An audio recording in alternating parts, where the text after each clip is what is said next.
దీక్షాకాలంలో పాటించవలసిన నియమములు. మొదటిది, స్త్రీ పురుషులందరూ ఈ దీక్షను పాటించవచ్చును.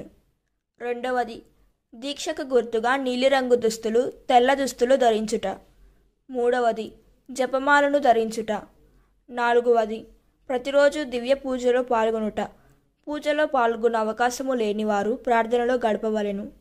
ఐదవది, ప్రతిరోజు పరిశుద్ధ గ్రంథమును పాటిస్తూ ధ్యానించాలి. ఆరవది, ప్రతిరోజు సాయంత్రం జపమాలను జపించుట.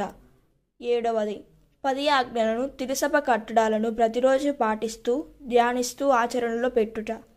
ఎనిమిదవది, వారమునకు ఒకసారి పాప సంకీర్తనము చేయుట. తొమ్మిదవది, దగ్గరలో జరుగు ప్రార్థనా కార్యక్రమంలో పాల్గొనుట. 10వది, చలనచిత్రములు వినోద ప్రదర్శనలు చూడకుండుట. 11వది, జూదము ధూమపానము మద్యపానములు వదిలివేయుట. 12వది, నేలపై పరుండుట. 13వది, శాకాహారమును మాత్రమే భుజించుట. 14వది, రోజుకు కనీసము ఒక పుణ్యకార్యమును చేయుట. 15వది, ప్రతిరోజు ఒక పొద్దు ఆచరించుట. 16వది, ఒక ప్రొద్దు భాగమును గుడికి దానము చేయుట.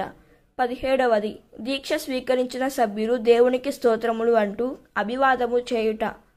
18వది, దీక్షా సమయంలో కనీసం ఒక పుణ్యక్షేత్రమును సందర్శించుట.